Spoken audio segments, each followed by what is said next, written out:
ಎಕ್ಸೆಲ್ನಲ್ಲಿ swap ಆಗಿರೋ ನೇಮ್ಸ್ನ ಯಾವ ಥರ ಫೈಂಡ್ ಔಟ್ ಮಾಡೋದು ಅಂತ ನೋಡೋಣ. ಸಪೋಸ್ ನನಗೆ ಇಲ್ಲಿ ಲಿಸ್ಟ್ ಆಫ್ ನೇಮ್ಸ್ ಇದೆ, ಫಸ್ಟ್ ನೇಮ್ ಮತ್ತು last name.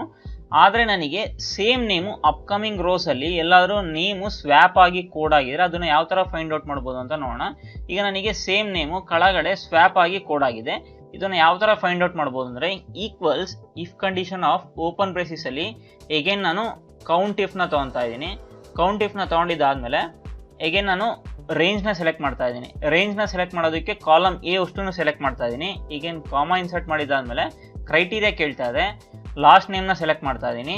Close ಬ್ರೇಸಿಸ್ ಹಾಕಿದ್ದಾದಮೇಲೆ greater than 0 ಅನ್ನೋದನ್ನು ಇನ್ಸರ್ಟ್ ಮಾಡಿ ಈಗೇನು ಕಾಮನ್ನ ಇನ್ಸರ್ಟ್ ಮಾಡಿದ್ದಾದಮೇಲೆ ಡಬಲ್ ಕೋಟ್ಸಲ್ಲಿ ನನಗೆ ಕಂಡೀಷನ್ ಟ್ರೂ ಆದರೆ ಫೌಂಡ್ ಅನ್ನೋದನ್ನು ಹಾಕ್ತಾ ಇದ್ದೀನಿ ರಿಮಾರ್ಕ್ಸು. ಸಪೋಸ್ ನನಗೆ ಕಂಡೀಷನ್ ಫಾಲ್ಸ್ ಆದರೆ ನಾಟ್ ಫೌಂಡ್ ಅನ್ನೋದನ್ನು ಇನ್ಸರ್ಟ್ ಮಾಡ್ತಾ ಇದ್ದೀನಿ. ನಾನು ಡಬಲ್ ಕೋಟ್ಸ್ನ ಕ್ಲೋಸ್ ಮಾಡಿ ಕ್ಲೋಸ್ ಬ್ರೇಸಿಸ್ನ ಹಾಕಿ ಎಂಟರ್ ಪ್ರೆಸ್ ಮಾಡಿದ್ರೆ ನನಗೆ ಫೌಂಡ್ ಅನ್ನೋದು ಬಂದಿದೆ.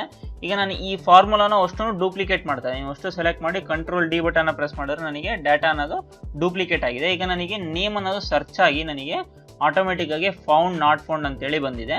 ಈಗ ನಾನು ಓನ್ಲಿ ಡಾಟಾನ ಸೆಲೆಕ್ಟ್ ಮಾಡಿ ಫಿಲ್ಟರ್ ಹಾಕಿ ಕಂಟ್ರೋಲ್ ಶಿಫ್ಟ್ ಎಲ್ ಪ್ರೆಸ್ ಮಾಡಿ ಫಿಲ್ಟರ್ ಹಾಕಿ ಓನ್ಲಿ ಫೌಂಡ್ ಮಾತ್ರನೇ ನಾನು ಡಾಟಾನ ಸೆಲೆಕ್ಟ್ ಮಾಡಿಕೊಂಡ್ರೆ ನನಗೆ ಆಟೋಮೆಟಿಕ್ಕಾಗಿ ಸ್ವ್ಯಾಪ್ ಆಗಿರೋ ನೇಮ್ಸ್ ಅಷ್ಟೊಂದು ಸಿಕ್ಬಿಡುತ್ತೆ.